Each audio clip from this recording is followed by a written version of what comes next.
ಜನ್ಮದಲ್ಲಿ ಒಂದೊಂದು ಪದವಿ ದೇವರಿಗೆ ಕೊಡ್ತಾರ ಅಂತ ಹೇಳಿ ಅನೇಕ ಜನರು ಹೇಳ್ಕೊಂಬಂತ ವಿಷಯ.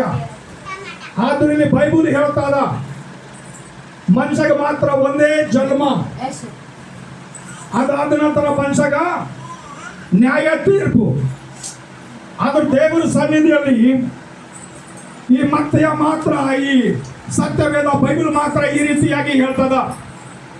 ಏನ್ ಹೇಳ್ತದ ರೀ? ಮತ್ತೆಯ 3 ಮೊದಲನೇ ವರ್ಷದಾಗ ಆ ದಿನಗಳಲ್ಲಿ ಸಾಲಿಕನಾದ ಯೋಹಾನನು ಪರಲೋಕ ರಾಜ್ಯವು ಸಮೀಪವಾಯಿತು, ದೇವರ ಕಡೆಗೆ ತಿರುಗಿಕೊಳ್ಳಿರಿ ಎಂದು ಯೂದಾಯದ ಅಡವಿಯಲ್ಲಿ ಸಾರಿ ಹೇಳುತ್ತಾ ಬಂದರು ಅಂತ. ಹಲ್ಲೆಲೂಯಾ. ದೇವರ ಸನ್ನಿಧಿಯಲ್ಲಿ ಈ ಲೋಕದಲ್ಲಿ ಒಂದು ಹೊಸ ಒಂದು ರೂಲ್ಸ್ ತಯಾರಾಗಿದೆ. ಏನ್ ತಯಾರಾಗಿದೆ ಅಂತ ಹಳೆ ಒಡಂಬಡಿಕೆದಾಗ ಎಲ್ಲ ನೀವು ನೋಡ್ರಿ, ಪಾಪ ಪರಿಹಾರ ಆಗೋದಕ್ಕೋಸ್ಕರವಾಗಿ ಬಲಿಯರ್ಪಣೆಗಳು ಮಾಡ್ಯಾರ. ಬಲಿಯರ್ಪಣೆಗಳು ತಂದಿನಾಗ ಆಡು, ಕುರಿ, ಎತ್ತು, ಅದ್ಭುತವಾಗಿರ್ತಕ್ಕಂಥ ಅನೇಕ ಜೀವಿಗಳೆಂದರೆ ಪ್ರಾಣ ತಗೊಂಡಾರ. ಅದು ಅಲ್ಲದೆ ತನ್ನ ಚೊಚ್ಚಲು ಮಕ್ಕಳಿಗೆ ಬಲಿ ಕೊಟ್ಟಾರ. ಆದ್ರೆ ಬೈಬಲ್ ಹೇಳ್ತಾರ ಮನುಷ್ಯನ ಪಾಪ ಪರಿಹಾರ ಆಗಬೇಕಾದ್ರ ಆ ಮನುಷ್ಯ ಏನು ಮಾಡ್ಬೇಕಂತಂದ್ರ ಮೊಟ್ಟ ಮೊದಲಾಗಿ ಯೋಹಾನರ ಈ ರೀತಿಯಾಗಿ ಹೇಳ್ತಾರ. ಎಲ್ಲರೂ ಅಡವಿ ಪ್ರಾಂತದಲ್ಲಿ ತಮ್ಮ ತಮ್ಮ ಪಾಪಗಳು ಹೇಳಿಕೊಂಡು ಅಂತ ಯಾರಿಗೆ ಹೇಳ್ತಾರ ಗೊತ್ತಾ? ಪರಲೋಕದಲ್ಲಿ ಇರ್ತಕ್ಕಂಥ ದೇವರಿಗೆ ತನ್ನ ಮಾಡಿರ್ತಕ್ಕಂಥ ಎಲ್ಲ ಜೀವಿತ ಕಾಲದಲ್ಲಿ ಪಾಪಗಳು ಎಲ್ಲರೂ ಒಪ್ಪಿಕೊಂಡು ದೇವರ ಸನ್ನಿಧಿಯಲ್ಲಿ ಬಂದು ಇಲ್ಲಿವರೆಗೆ ನಾವು ಮಾಡಿರ್ತಕ್ಕಂಥ ತಪ್ಪುಗಳು ಬಹಳವಾಗ್ಯವ, ಈಗ ನಾನು ತಪ್ಪು ಮಾಡಲ್ಲ, ನನಗೆ ಕ್ಷಮಿಸು ದೇವ ಅಂತ ಹೇಳಿ ಅಂದ್ರ ದೀಕ್ಷಾಸ್ನಾನ ತೆಗೆದುಕೊಂಡು ತನಗೂ ತಾನು ದೇವರಿಗೆ ಸಮರ್ಪಿಸಿ ಈ ರೀತಿಯಾಗಿ ಬೆಳೀತಾರ. ಏನದಂತ 5ನೇ ವರ್ಷ. ಆಗ ಯೆರೂಸಲೇಮು ಎಲ್ಲ ಯೂದಾಯವು ಯೆಹೋವನ ಹೊಳೆಯ ಸುತ್ತಲಿರುವ ಎಲ್ಲ ಸೀಮೆಯ ಅವನ ಬಳಿಗೆ ಹೊರಟು ಹೋಗಿ ಅವರು ತಮ್ಮ ತಮ್ಮ ಪಾಪಗಳನ್ನು ಹೇಳಿಕೊಂಡು ಯೆಹೋವನ ಹೊಳೆಯಲ್ಲಿ ಅವನಿಂದ ದೀಕ್ಷಾಸ್ನಾನ ಮಾಡಿಸಿಕೊಳ್ಳುತ್ತಿದ್ದರು. ಏನ್ ಮಾಡಿದ್ರಿ? ಅವರು ಅವರ ತಪ್ಪುಗಳು ಪಾಪಗಳೆಲ್ಲ ಒಪ್ಪಿಕೊಂಡು ಏನ್ ಮಾಡ್ತಾರಂದ್ರ ದೀಕ್ಷಾಸ್ನಾನ ಮಾಡಿಸಿಕೊಳ್ಳುತ್ತಾರೆ. ನಿಜವಾಗಿದ್ರೆ ಒಂದು ವಿಷಯ ಅದ. ಆ ವಿಷಯ ಏನದ ಗೊತ್ತಾ? ಏನದ ಅಂತ ಹೋದ್ರಿ ಹೇಳೋದು. ಆದರೆ ಅವನು ಫರಿಸಾಯರಲ್ಲಿಯೂ ಸದುಕಾಯರಲ್ಲಿಯೂ ಅನೇಕರು ತನ್ನಿಂದ ಸ್ನಾನ ಮಾಡಿಸಿಕೊಳ್ಳುವುದಕ್ಕೆ ಬರುವುದನ್ನು ಕಂಡು ಅವರಿಗೆ, ಎಲೆ ಸರ್ಪ ಜಾತಿಯವರೇ, ಮುಂದೆ ಕಾಣಬರುವ ದೈವ ಕೋಪದಿಂದ ತಪ್ಪಿಸಿಕೊಳ್ಳುವುದಕ್ಕೆ ನಿಮಗೆ ಉಪದೇಶ ಮಾಡಿದವರು ಯಾರು? ಹಾಗಾದರೆ ಏನ್ ಮಾಡ್ಯಾರಂದ್ರಿ? ಯಾಜಕರು ಹೊಂಟಾರ, ಸೇವಕರು ಹೊಂಟಾರ, ಭಕ್ತಾದಿಗಳು ಹೊಂಟಾರ, ಅಧಿಕಾರಿಗಳು ಹೊಂಟಾರ. ಎದಕ್ಕೆ ಹೊಂಟಾರ ಗೊತ್ತಾ? ಎಲ್ಲ ಜನರು ತನ್ನ ತನ್ನ ಪಾಪಗಳು ಒಪ್ಪಿಕೊಂಡು ದೀಕ್ಷಾಸ್ನಾನ ತೆಗೆದುಕೊಳ್ಳುತ್ತಾರ. ಒಂದು ವೇಳೆ ನಾವು ಈ ದೀಕ್ಷಾಸ್ನಾನ ತಗೊಂಬಲ್ಲ ಹೋದೆವಂದ್ರ ನಾವು ಅಧಿಕಾರಿಗಳಾಗಿದ್ದೆವು, ನಾವು ಯಾಜಕರಾಗಿದ್ದೆವು. ಒಂದು ವೇಳೆ ನಾವು ದೀಕ್ಷಾಸ್ನಾನ ತಗೊಂಬಲ್ಲ ಹೋದ್ರೆ ನಮ್ಮ ಮಾತು ಯಾರು ಭೀ ಕೇಳಲ್ರು. ನಮ್ಮ ಬದುಕಲು ಬಹಳ ಕಷ್ಟವಾಗ್ತದ ಅಂತ ಹೇಳಿಕೊಂಡು ಏನು ಮಾಡ್ತಾರಂತ ಅವರೆಲ್ಲರೂ ಯೆಹೋವನ ಸನ್ನಿಧಿಯಲ್ಲಿ ಬಂದು ದೀಕ್ಷಾಸ್ನಾನ ತಗೊಳಕ ಸಿದ್ಧವಾಗಿರುತ್ತ. ಆದ್ರೆ ಅವ್ರು ಏನು ಹೇಳ್ತಾರೆ ಗೊತ್ತಾ? ಏನು ಹೇಳ್ತಾರ? ಒಂದು ಮಾತನ್ನ ಹೇಳಬೇಕಾದ್ರ ಸರ್ಪ ಜಾತಿಗಳೇ ಅಂತಂದ್ರೆ ಏನದು ಗೊತ್ತಾ? ಎಲೆ ಸೈತಾನನ ಮಕ್ಕಳೇ, ನಿಮಗೆ ಯಾರು ಬೋಧನೆ ಮಾಡ್ಯಾರ? ನೀವು ಯಾವಾಗ ವಾಕ್ಯ ಕೇಳಿರಿ ಅಸಲು ನಿಮ್ಮ ಮನಸ್ಸುಗಳು ದೇವರ ಕಡೆ ತಿರುಗ್ಯದ, ನೀವು ಸ್ಥಿರವಾಗಿದ್ದೀರಾ ಅಂತಕ್ಕೆ ಅವ್ರಿಗೆ ಏನಂತಂದ್ರ ಅವಮಾನ ಪಡಿಸ್ತಾರ. ಅದಕ್ಕೆ ಈ ಲೋಕದಾಗ ಕೆಲವು ಜನರಿಗೆ ಏನಾದ್ರು ಗೊತ್ತಾ? ಅವಮಾನಗಳು ಸಹಿಸ್ಕೊಂಡು ಪರವಾಗಿಲ್ಲ, ಸಿದ್ಧತೆ ಮಾತ್ರ ಒಪ್ಕೊಂಬಂದು ಮಾತ್ರ, ಒಪ್ಪಿಗೆ ಮಾತ್ರ, ದೇವರ ಸನ್ನಿಧಿಯಲ್ಲಿ ತಗ್ಗಿಸ್ಕೊಂಬಂದು ಮಾತ್ರ ಬಹಳ ಜನರಿಗೆ ಇಲ್ಲ. ಆದ್ರೂ ಬಿ ದೇವರ ವಾಕ್ಯ ಹೇಳ್ತದ. ಏನು ಹೇಳ್ತದ ಗೊತ್ತಾ? ಏನು ಹೇಳ್ತದ? ಯಾರಾದ್ರ ನಂಬಿ ದೀಕ್ಷಾಸ್ನಾನ ತೆಗೆದುಕೊಳ್ತಾರೋ ಅವರಿಗೆ ಮಾತ್ರ ದೇವರ ರಾಜ್ಯ ಅದ. ಇಲ್ಲ ಹೋದ್ರು ಮಾತ್ರ ಇಲ್ಲ. ಬಹಳ ಮಂದಿ ದೀಕ್ಷಾಸ್ನಾನ ತಗೊಳ್ತಾರೆ. ಯಾಕೋ ಗೊತ್ತಾ? ಕೆಲವರು ಆರೋಗ್ಯ ಬರ ಕಡಿಮೆ ತಗೊಳ್ತಾರ, ಕೆಲವರು ರೋಗ ಹೋಗ ಕಡಿಮೆ ತಗೊಳ್ತಾರ, ಕೆಲವರು ಧನವಂತರು ಆಗ ಕಡಿಮೆ ತಗೊಳ್ತಾರ, ಕೆಲವರು ಮದಿಯಾಗ ಕಡಿಮೆ ತಗೊಳ್ತಾರ, ಕೆಲವರು ಮಕ್ಕಳಾಗ ಕಡಿಮೆ ತಗೊಳ್ತಾರ. ಇದು ದೀಕ್ಷಾಸ್ನಾನ ಎಷ್ಟರ ಮಟ್ಟಿಗೆ ಕರೆಕ್ಟ್ ಆಗಿರೋದ ನನಗೆ ಗೊತ್ತಿಲ್ಲ. ಜನರು ಮಾತ್ರ ಹೀಗೆ ಮಾಡ್ತಾರ. ಭಾಳ ಮಂದಿ ಹೇಳ್ತಕ್ಕಂಥ ಮಾತಿನವ್ರ ದೀಕ್ಷಾಸ್ನಾನ ತಗೊಂಡ್ರ ಸೌಕಾರ ಆಯ್ತೇವು, ಡ್ಯೂಟಿಗಳು ಹತ್ತಾವ, ಮಕ್ಕಳಾಯ್ತವ, ರೋಗ ಬಿಟ್ಟು ಹೋಯ್ತವ, ನಾವು ಚಂದ ಇರ್ತೇವೆ ಅನ್ನೋ ಉದ್ದೇಶದಿಂದ ಮಾತ್ರ ತಗೊಳ್ತಾರ. ಕರೆಕ್ಟ್ಗೆ ಹಂಗಾದ್ರ ದೀಕ್ಷಾಸ್ನಾನ ತಗೊಂಡ್ರಾಗ ಮತಲಬ್ ಇಲ್ಲ. ದೀಕ್ಷಾಸ್ನಾನ ಅಂತಂದ್ರೆ ಏನದ ಗೊತ್ತಾ? ಸಮರ್ಪಿಸ್ಕೊಂಬೋದು, ಸಂಪೂರ್ಣವಾಗಿ ದೇವರಿಗೆ ಒಪ್ಪಿಸ್ಕೊಂಬೋದು. ಅದು ದೀಕ್ಷಾಸ್ನಾನ ಅಂತಾರೆ. ಈ ದೀಕ್ಷಾಸ್ನಾನ ಕೊಡ್ತಕ್ಕಂಥ ವ್ಯಕ್ತಿ ಯಾರು ಗೊತ್ತಾ? ಸ್ಥಾನಿಕನಾದ ಯೋಹಾನ. ಆ ಯೋಹಾನಗೂ ಪರಲೋಕದಿಂದ ದೇವರೇ ಕಳಿಸಿಕೊಟ್ಟರ. ಆತನು ಸಂಕಟ ಯೇಸು ಸ್ವಾಮಿ ಆತನ ಮಗನೂ ಸಹ ಬಂದರ. ಅವರಿಬ್ಬರಿಗೆ 6 ತಿಂಗಳು ಹಿಂದ ಮುಂದಾದ. 6 ತಿಂಗಳು ದೊಡ್ಡವರು ಯೋಹಾನ. ಕಡೆಗೆ ಯೇಸು ಸ್ವಾಮಿ 6 ತಿಂಗಳು ಸಣ್ಣವರಿದ್ರು ಆತನ ದೊಡ್ಡ ಪದವಿ ಕೊಡ್ತಾರ. ಆ ರೀತಿಯಾಗಿ ಲೋಕದಲ್ಲಿ ಬಂದು ಅನೇಕ ವಿಷಯದಲ್ಲಿ ದೇವರು ಮಾತಾಡ್ತಾರ. ಈ ಲೋಕದಲ್ಲಿ ಅನೇಕ ತರವಾದ ಮಾತುಗಳು ಹೇಳಿ ಜನರಿಗೆ ಈ ರೀತಿಯಾಗಿ ಹೇಳ್ಕೊತಾ ಎಲ್ಲಿಗೆ ಹೋಗ್ಯಾರ ಗೊತ್ತಾ? ಎಲ್ಲಿಗೆ ಹೋಗ್ಯಾರ ಗೊತ್ತಾ?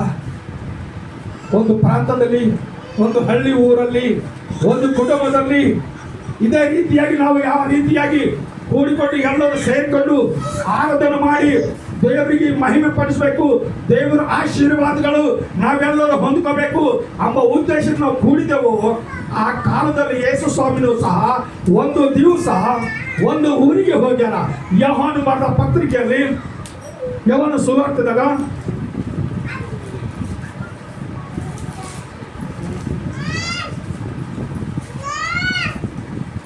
3ನೇ ಅಧ್ಯಾಯಕ್ಕೆ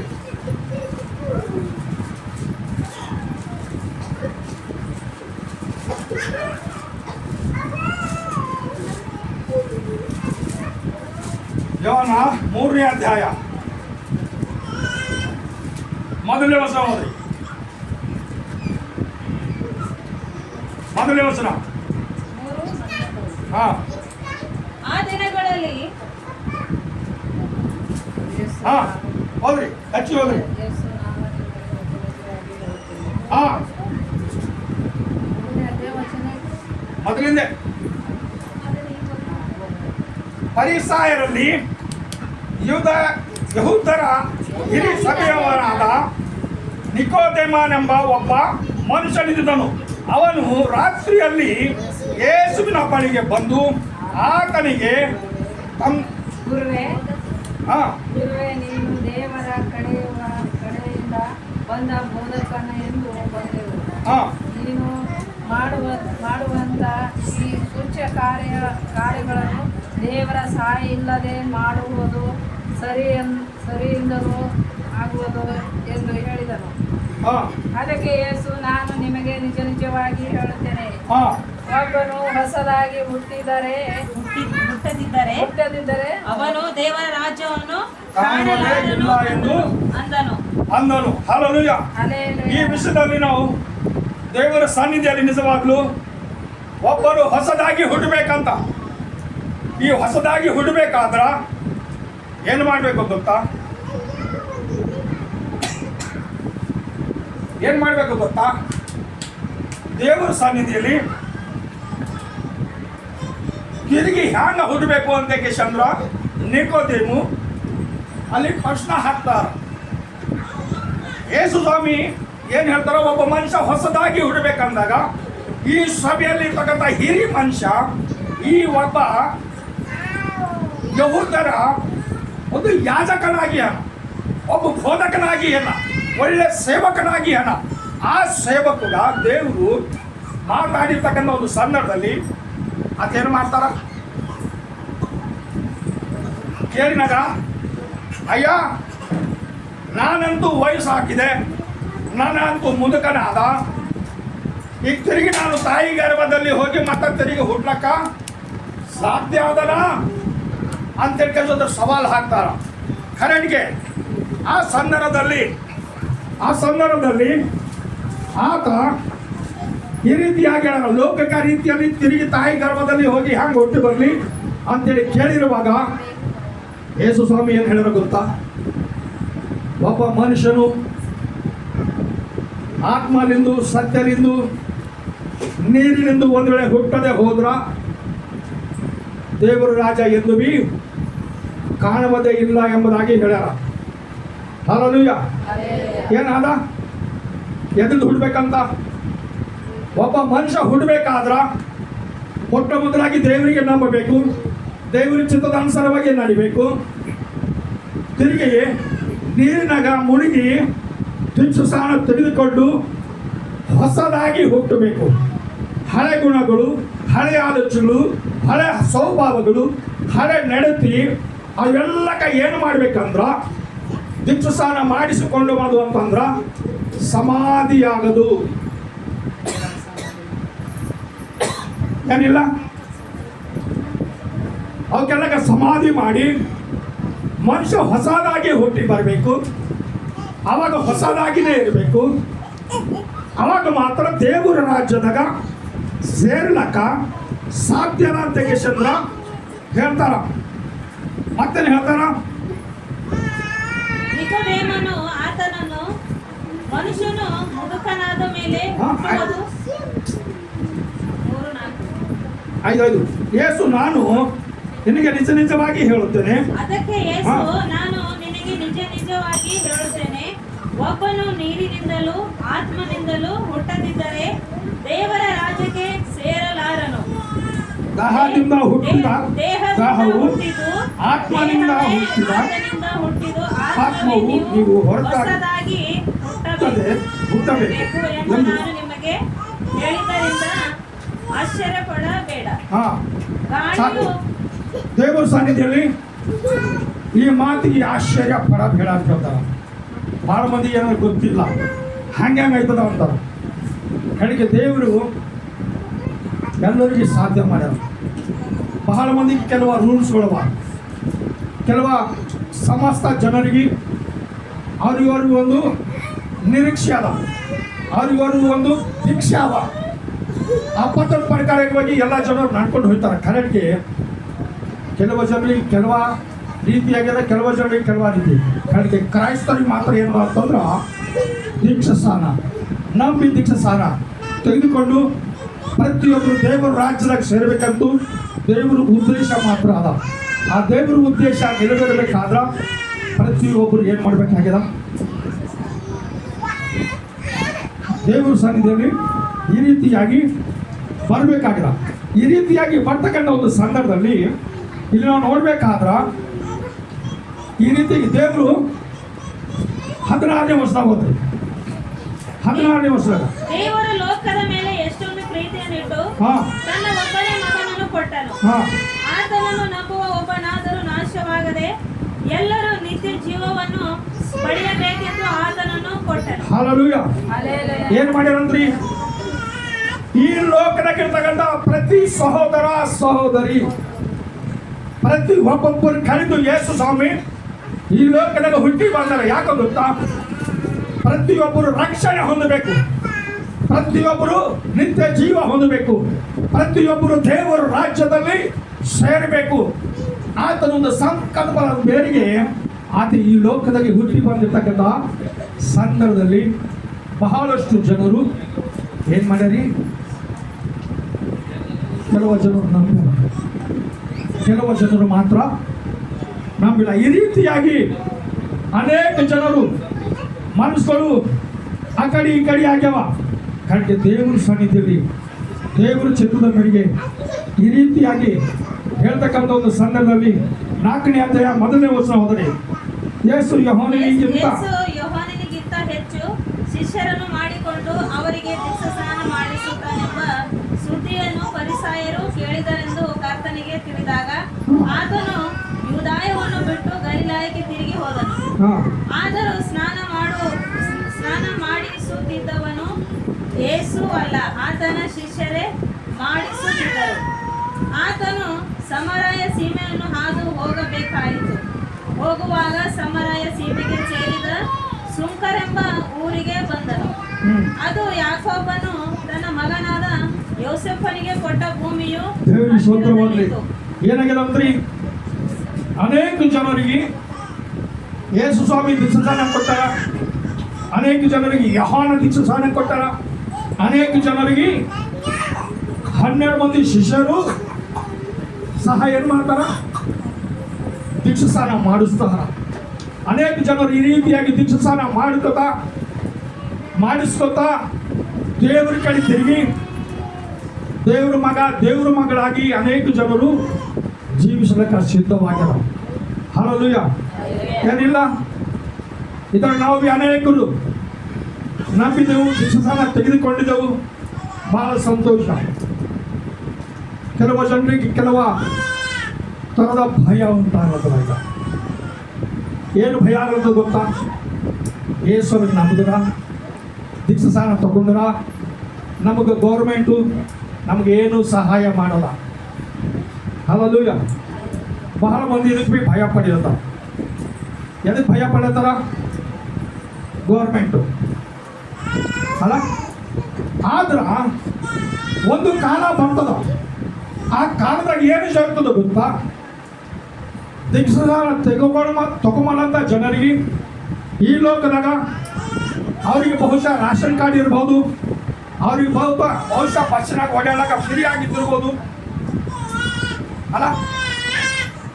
ಆ ಜನರಿಗೆ ಬಹುಶಃ ಬಸ್ಸಿನಾಗ ಫ್ರೀ ಓಡಾಡಕ್ಕಿರ್ಬೋದು, ಕರೆಂಟ್ ಬಿಲ್ ಇರೋಕ್ಕಿಲ್ಲ, ನೀರು ಬಿಲ್ ಇರೋಕ್ಕಿಲ್ಲ, ರೇಷನ್ ಫ್ರೀ ಕೊಡ್ಬೋದು. ದೇವರಿಗೆ ಸ್ತೋತ್ರ.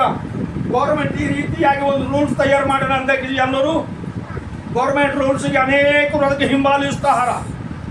ಏನಿಲ್ಲ, ಅನೇಕ ಜನರು ಕ್ರೈಸ್ತರು ನೀವು ಆದ್ರೇನು ಆಗಲು ಹೋದ್ರೇನು, ಈ ಲೋಕದ ರಾಜ್ಯರು, ಈ ಲೋಕದ ರೂಲ್ಸ್ಗಳು ಈ ರೀತಿಯಾಗಿ ಏರ್ಪಾಟ್ ಮಾಡಿದ್ರ ಇನ್ನೊಂದು ಲೋಕ ಅದ, ಇನ್ನೊಂದು ರಾಜ್ಯ ಅದ.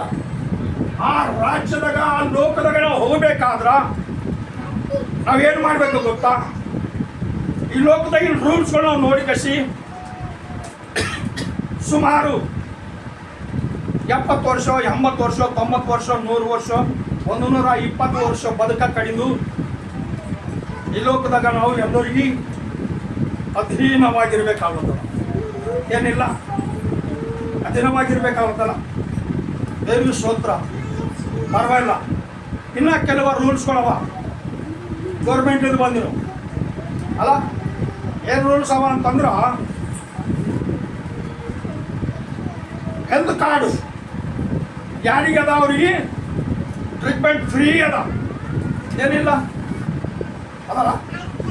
ಆದ್ರೂ ಎಷ್ಟೋ ಜನರು ಆ ಹೆಲ್ತ್ ಕಾರ್ಡ್ ಇರ್ಲಕ್ಕಾಗ್ಬಿ ಎಷ್ಟೋ ಜನರು ಮರಣಿಸ್ಲತ್ತಾರ. ಎಷ್ಟೋ ಜನರಿಗೆ ವಾಸ ಆಗ್ತಾ ಇಲ್ಲ, ಎಷ್ಟೋ ಜನರಿಗೆ ಸುಖ ಇಲ್ಲ, ಎಷ್ಟೋ ಜನರಿಗೆ ಸಮಾಧಾನ ಇಲ್ಲ. ಏನದ? ಅದಕ್ಕೆ ದೇವರ ರಾಜ್ಯದಾಗ ಸೇರ್ಬೇಕಾದ್ರ ಅನೇಕ ರೋಗಗಳು ಬರ್ತಾವ, ಅನೇಕ ಸಮಸ್ಯೆಗಳು ಬರ್ತಾವ, ಅನೇಕ ಬಾಧೆಗಳು ಬರ್ತಾವ. ಅವೆಲ್ಲದ್ರಿಂದ ಈ ಸರ್ಕಾರ ಆಗಲಿ, ಈ ಡಾಕ್ಟರ್ಗಳಾಗಲಿ ಬಿಡಿಸಲ್ರು. ಏನು ಬಿಡಿಸ್ತಾರ? ಬಿಡಿಸ್ಲಕ್ಕೆ ಸಾಧ್ಯ ಅದನ್ನ? ಭಯಂಕರವಾಗಿರ್ತಕ್ಕಂಥ ರೋಗಗಳು ಬಂದು ಕಾಡಿಸುವಾಗ,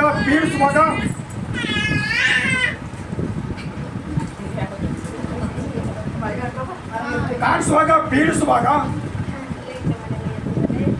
ಟ್ರೀಟ್ಮೆಂಟ್ ಆಗೋದ್ರೆ ಏನು ಮಾಡ್ತಾರೆ? ಏನು ಮಾಡ್ತಾರ? ಏನ್ರ ಆಯ್ತದ? ಮಾರ್ಕಂಡ್ ಬರ್ದ ಸುವಾರ್ತೆ 5ನೇ ಅಧ್ಯಾಯದಾಗ 21ನೇ ವರ್ಷದಾಗ ಯೇಸು ಸ್ವಾಮಿ ಈ ಲೋಕದಾಗ ಇದ್ದಂತ ಒಂದು ಸಂದರ್ಭದಲ್ಲಿ ಏನ್ ಜರುಗದ ಗೊತ್ತಾ? ಆಕೆಗೆ ಇದ್ದಿದ್ದೆಲ್ಲ ಆಸ್ತಿ ದವಾಖಾನಿಗೆ ಹಾಕ್ಯಾಳ, ಟ್ರೀಟ್ಮೆಂಟ್ ಮಾಡ್ಕೊಳಕ್ ನೋಡ್ಯಾಳ. ಕರೆಗೆ ರೋಗ ಮಾತ್ರ ಎಷ್ಟು ಕಡಿಮೆ ಆಗಿಲ್ಲ, ಉಲ್ಟಾ ಏನಾಗ್ಯದ?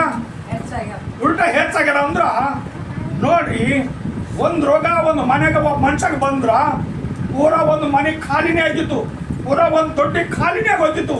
ಆ ದೊಡ್ಡಗೆ ಯಾರೂ ಇರ್ತಿದ್ದಿಲ್ಲ. ಅಂತ ಒಂದು ಸಂದರ್ಭದಲ್ಲಿ ಯಾಯರ್ ಎಂಬ ಒಬ್ಬ ವ್ಯಕ್ತಿ ಯೇಸು ಸ್ವಾಮಿ ವಿಷಯದಾಗ ಕೇಳೋಣ. ಯೇಸು ಸ್ವಾಮಿ ವಿಷಯದಾಗ ಕೇಳಿ ತನ್ನ ಮಗಳು ರೋಗದಾಗ ಬಿದ್ದಾಳ. ಯೇಸು ಸ್ವಾಮಿ ಬಂದು ನನ್ನ ಮಗಳು ನಟ್ಟಿ ಮೇಲೆ ಕೈ ಇಟ್ಟರು ನನ್ನ ಮಗಳು ಬದುಕ್ತಾಳ ಅಂತೇಳಿ ಆಸೆ ಇಟ್ಕೊಂಡು ಕೈ ಎಲ್ಲಿ ಹೋಗ್ಯಾನ. ಯೇಸು ಸ್ವಾಮಿ ಕರ್ಕೊಂಡು ಬರ್ಲಕ್ಕೆ ಹೋಗ್ಯಾನ. ಯೇಸು ಸ್ವಾಮಿಗೆ ಕರ್ಕೊಂಡು ಬರ್ತಕ್ಕಂಥ ಸಂದರ್ಭದಲ್ಲಿ ಈ ರಕ್ತಸ್ರಾವ ಶ್ರೀ ಆ ಊರ ಮೇಲೆ ಹೊಂಟ್ರ ಆ ಹೆಣ್ಮಗಳು ಒಂದು ಆಲೋಚನೆಗಳು ಮಾಡ್ಯಾಳ. ಏನು ಮಾಡ್ಯಾಳ ಗೊತ್ತಾ? ಈ ದಿನದಲ್ಲಿ ನಮ್ಮ ಊರು ಬಂದಿಂದು, ನಮ್ಮ ಗಲ್ಲಿದಾಗಿಂದು, ನಮ್ಮ ಮನೆ ಮುಂದಿಂದು ಯೇಸು ಸ್ವಾಮಿ ಹೋಗಲತ್ತಾರ. ಆತ ಏನು ಹೇಳಲು ಹೋದ್ರು ಬಿ ಆತನು ಗಾಳಿ ಹತ್ತೋರು ಸಾಕು, ಆತನ ಬಟ್ಟೆ ಕೊಟ್ಟವ್ರು ಸಾಕು, ನಾ ಸ್ವಸ್ಥತೆ ಹೊಂದ್ಬೇಕಂತ ಕೇಶಂದ್ರ ಉದ್ದೇಶ ಇಟ್ಕೊಂಡು ಕೇಶ ಏನು ಮಾಡ್ಯಾಳ್ರಿ ಆಕಿ ಯಾರ ಹೇಳ್ಯಾರ? ದೀಕ್ಷಾಸ್ಥಾನ ತಗೋ ಅಂದಾರ, ನೀನು ನಂಬು ಅಂದಾರ. ಯಾರು ಬಿ ಹೇಳಿರಲ್ಲ, ಯಾರು ಯೇಸು ಸ್ವಾಮಿ ಅಂತ ಹಿಂಗ ಅವ್ರು ಹೇಳಿದ್ರು ಎಲ್ಲ ಆಯ್ತು ಅಂತಂದ್ರೆ ಆಕೆ ಏನು ಮಾಡಿಲ್ಲ, ಮನುಷ್ಯಗೆ ಅಂದ್ಕೊಂಡಿಲ್ಲ. ನಾ ಯೇಸು ಸ್ವಾಮಿ ಹೋಗಿ ಮುಡ್ದೋರು ಸಾಕು, ನನಗೆ ಬಿಡುಗಡೆ ಆಯ್ತಾ ಅಂತ ಕೇಸಿ ಏನು ಮಾಡ್ಯಾಳ್ರಿ ಅಂತ ಜನರದಾಗ ಆತನ ಹಿಂದೆ ಸಾವಿರಾರು ಜನ ಬಿಟ್ಟರು. ಆ ಸಾವಿರಾರು ಜನರದಾಗ ಆ ಬಲಹೀನ ಆಗಿರ್ತಕ್ಕಂಥ ಹೆಣ್ಮಗಳು, ಆ ರೋಗದಾಗಿದ್ದಂಥ ಹೆಣ್ಮಗಳು, ಎಷ್ಟೋ ಭಯ ಪಡಿತಕ್ಕಂಥ ಹೆಣ್ಮಗಳು ಕಡೆಗೆ ಇವತ್ತು ರೋಗ ಹೋಗ್ಬೇಕಾದ್ರ ನಾ ಏನು ಮಾಡಬೇಕು? ಯೇಸು ಸ್ವಾಮಿ ಪಾದ ಸನ್ನಿಧಿಯಲ್ಲಿ ಹೋಗ್ಬೇಕು, ಅದನ್ನು ಹುಡುಕು ನಾನು ಮುಡಬೇಕು, ನಾನು ಗುಣ ಹೊಂದುತ್ತೆ ಅಂತ ಹೇಳಿ ವಿಶ್ವಾಸ ಮಾಡ್ಯಾರ. ಆ ವಿಶ್ವಾಸ ಮಾಡಿ ಕಸಿ ಯಾವಾಗಾದ್ರೂ ಹೋಗಿ ಆತನು ಉಡುಪಿ ಒಂದೇ ಮುಟ್ಟಳು ತಕ್ಷಣ ಏನಾಗಿದೆ? ಸಡನ್ಲಿ ಹಾಕಿನ ಹೋಗ್ಬಿಟ್ಟು ರೋಗ ಬಿಟ್ಟು ಹೋಗ್ಯದ. ಏನು ಹೋಗಿಲ್ಲ? ಎಷ್ಟು ಮಂದಿ ಕೋರೋನಾ ರೋಗ ಬಿಟ್ಟು ಹೋಗ್ಯದ ಅಂಬದು ರಕ್ತಸ್ರಾವ ರೋಗ ಆ ಹೆಣ್ಮಗಳಿಗೆ ಬಿಟ್ಟು ಹೋಗ್ಯದ ಅಂಬದು ಎಷ್ಟು ಜನರಿಗೆ ಗೊತ್ತದ? ಎಲ್ಲರಿಗೂ ಗೊತ್ತದಲ್ಲ, ಎಲ್ಲರೂ ಕೇಳಿರಲ್ಲ. ಅದು ಒಂದ್ಸಲ ಚಪ್ಪಳೆ ತರ್ತಾರೆ, ಜೋರಾಗಿ ಚಪ್ಪಳೆ ತರ್ತಾರೆ.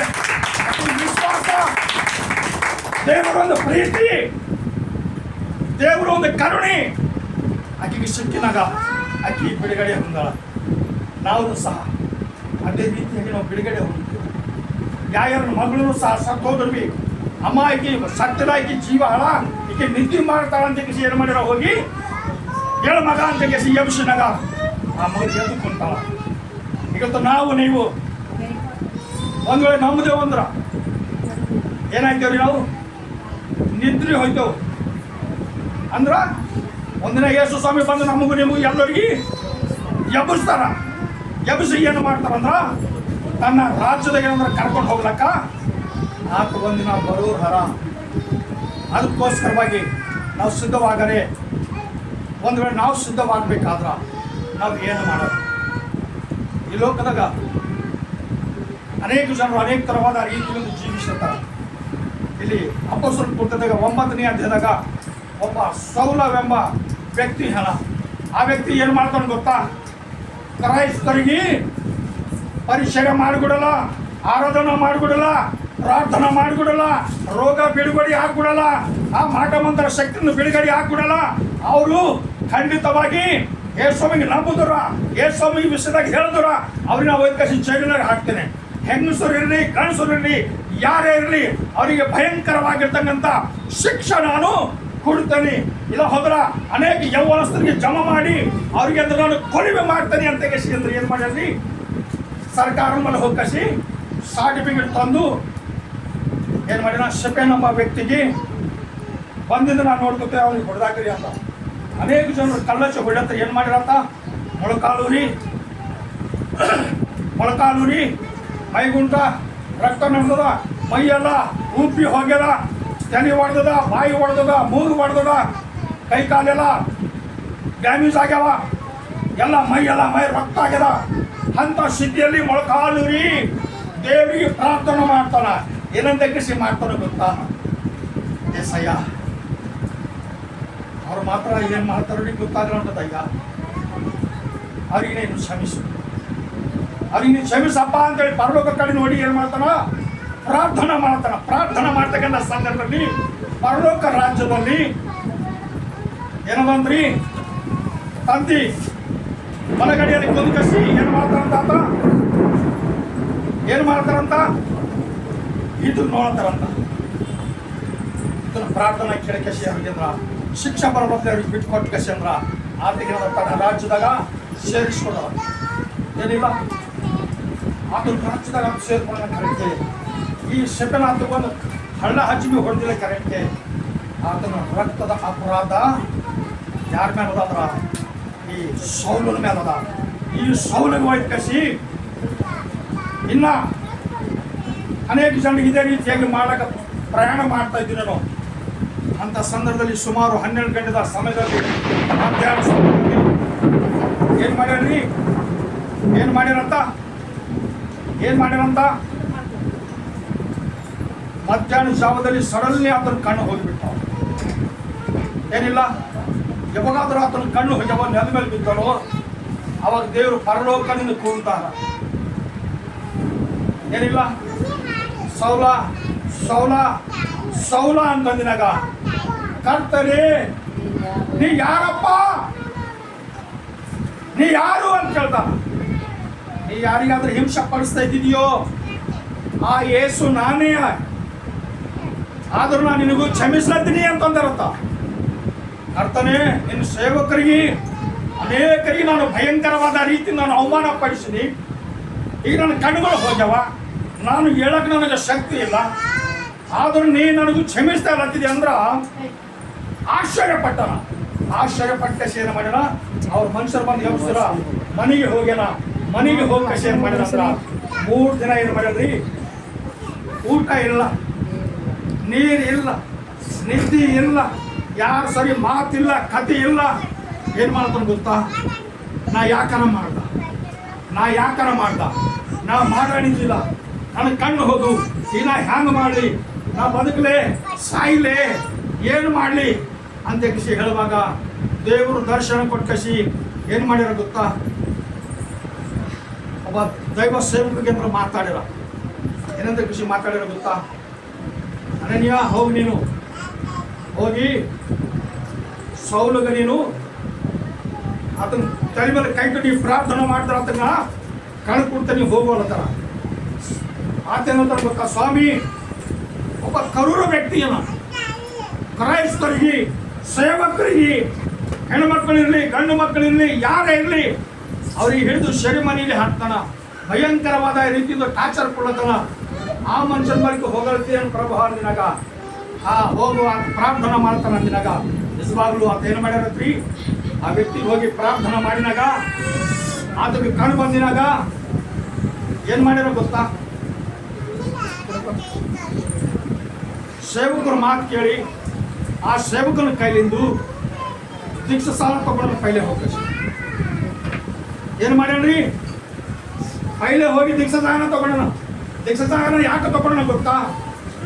ನಾನು ನಾಶವಾಗಬಾರ್ದು, ನಾ ಅವಮಾನಕ್ಕೆ ಗುರಿ ಆಗಬಾರ್ದು, ನಾ ದೇವರಿಗೆ ಅವಮಾನ ಪಡಿಸಿದಲ್ಲ. ಈಗ ಆತನ ಕೆಲಸ ನಾವು ಮಾಡಬೇಕು, ಆತನ ಕೆಲಸದ ಕಡೆಗೆ ನಾವು ಬದುಕಬೇಕಂತ ಏನು ಮಾಡಿಲ್ಲ ಗೊತ್ತಾ? ಪರಿಪೂರ್ಣವಾಗಿ ಹೋಗಿ ದೀಕ್ಷಾನ ತೆಗೆದುಕೊಂಡು ದೇವರಿಗೆ ಸ್ತೋತ್ರ ಮಾಡಿ ಊಟ ಮಾಡಿಕೊಂಡು ದೇವ್ರ ಸೇವೆ ಪರಿಸರ ಮಾಡಕ ಪ್ರಾರಂಭ ಮಾಡಿದ. ಹಾಲೆಲೂಯಾ. ಏನಿಲ್ಲ, ಈ ರೀತಿಯಾಗಿ ಅನೇಕ ಸಹೋದರ ಸಹೋದರರು ತನ್ನ ರಕ್ಷಣೆ ಕಡಿದಾಗಿ ನಿತ್ಯ ಜೀವದ ಕಡಿದಾಗಿ ಎಷ್ಟಾದರೂ ನಾವು ಪ್ರಯಾಸ ಪಡಿತೇವೋ ಅಷ್ಟೇ ನಾವು ಆಶೀರ್ವದಿಸಲ್ಪಡ್ತೇವೆ.